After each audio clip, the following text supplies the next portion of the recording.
A profissão de motofretista é regulamentada há 10 anos. Mas muitas pessoas que usam a motocicleta para trabalhar não têm carteira assinada.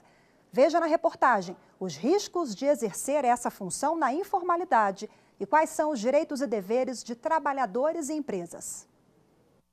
De acordo com o IBGE, quase 12 milhões de pessoas trabalham na informalidade no país e o serviço de delivery tem contribuído para esse número.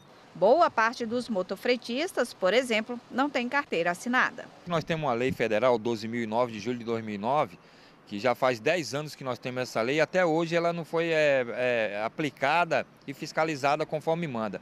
Hoje, com a situação dos aplicativos, nas plataformas do celular, ele não tem um vínculo empregatício, ele não recebe a periculosidade, ele é praticamente totalmente na informalidade. Recentemente, uma decisão da 8ª Vara do Trabalho de São Paulo entendeu que um aplicativo de entrega e uma transportadora tem vínculo empregatício com os entregadores cadastrados e determinou que, além de regularizar a carteira dos profissionais, fosse feito o controle da jornada de trabalho e regularizassem as normas de segurança da categoria.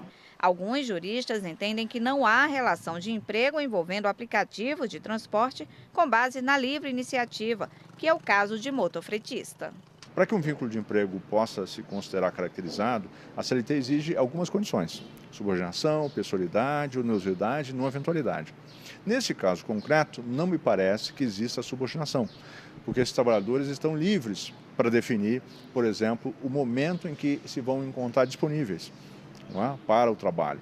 De outro lado, a sua mão de obra é posta à disposição de uma comunidade indistinta de pessoas. E o vínculo não se estabelece propriamente com a empresa que desenvolveu o aplicativo. Outro problema envolvendo o motofretista é o descumprimento das normas de segurança pelos patrões e também pelo próprio motoboy.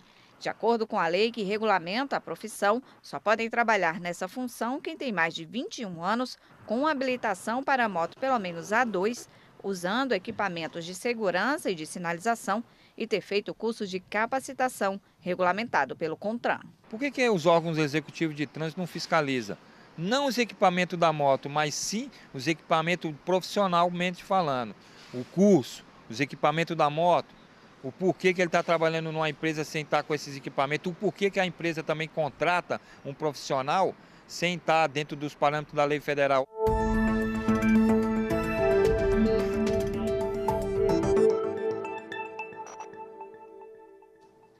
E para falar mais sobre o assunto, eu recebo agora aqui no estúdio o advogado Thales Messias dos Santos. Seja bem-vindo, doutor Thales. Boa tarde. Boa tarde, obrigado, Rafaela. Bom, eu queria começar para explicar direitinho o assunto, quais as formas de contratação dos motofretistas. É importante fazermos essa diferenciação. Nem todo motofretista ele é empregado. Ele pode ser um empregado seletista, realmente, ele pode ser contratado como prestador de serviços e ele pode ser cooperado, associado a uma cooperativa de trabalho. Isso vai influenciar em quais direitos e deveres ele deve cumprir. Muitos são contratados também pelo MEI, que é o microempreendedor individual, é uma forma de gerar emprego também. Sim, exatamente, é uma forma de gerar emprego também e essa vem sendo uma escolha de muitos aplicativos de transporte. Eles vêm exigindo a regular inscrição no MEI do motofretista antes de ele iniciar o seu trabalho. E nesse caso ele tem algum direito trabalhista? Não, direito trabalhista não. É bem importante a gente frisar que o direito trabalhista ele só é garantido para aqueles registrados em carteira, os seletistas. Os MEIs têm uma relação civil com a empresa.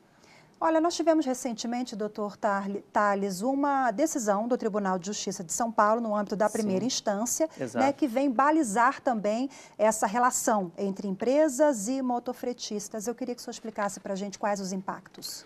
Bom, essa é uma decisão bem recente, da semana passada. É uma decisão em primeira instância, como você salientou, então ela ainda está sujeita a recursos, a revisão. E ela reconheceu o vínculo empregatício entre os motofretistas e um aplicativo de transportes de entrega. Essa decisão ela é um pouco polêmica, na minha opinião, reservada a opiniões contrárias, porque essa relação de vínculo empregatício ela tem que ser feita numa análise individual, caso a caso. Uma decisão feita e estendida para todos os usuários do aplicativo reconheceu o vínculo com mais de 15 mil empregados, agora empregados, né? Isso muitas vezes não atende à demanda do próprio prestador de serviço, que usa o aplicativo como uma forma extra de complementar a renda, que usa por um período de dificuldade financeira ou para atingir algum objetivo momentâneo. Às vezes a intenção dele mesmo não é o vínculo empregatício. Mas como essa realidade, né, em relação aos aplicativos é uma situação relativamente nova, então não temos ainda uma jurisprudência, imagino, formada nesse sentido, né? Sim, existem tendências, principalmente nas segundas instâncias, de não reconhecimento de vínculo empregatício, justamente pela ausência de subordinação, ou seja, a maleabilidade que o prestador de serviço tem de escolher seus horários, de não se submeter a uma organização, a um chefe, a uma hierarquia pré-estabelecida. Mas, como você bem salientou, é uma decisão ainda que carece de uma análise posterior em outras instâncias. Mas já temos há uma década uma legislação que atende às questões trabalhistas e de segurança dos motofretistas. Qual é o balanço 10 anos depois dessa regulamentação? Olha, essa legislação ela foi muito positiva no sentido de estabelecer algumas regras antes da entrada no mercado de trabalho do motofretista. Então, o motofretista, como a gente pôde ver na reportagem, ele precisa ter 21 anos, pelo menos. Ele precisa de 2 anos de CNH na categoria de moto. Então, esse período probatório serve para que ele amadureça, não só da forma biológica, mas também pegue prática na direção.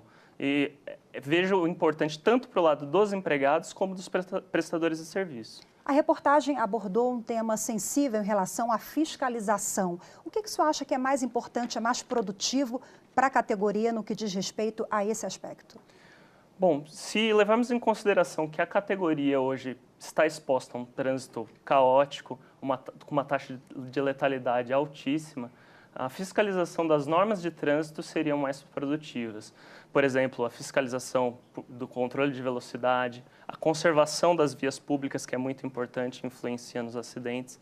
Esse tipo de fiscalização, até pelos trabalhadores estarem submetidos a regimes de trabalho diferentes, seria mais produtiva. Doutor Tales, mais uma vez agradeço a sua participação. Uma boa tarde. Muito obrigado.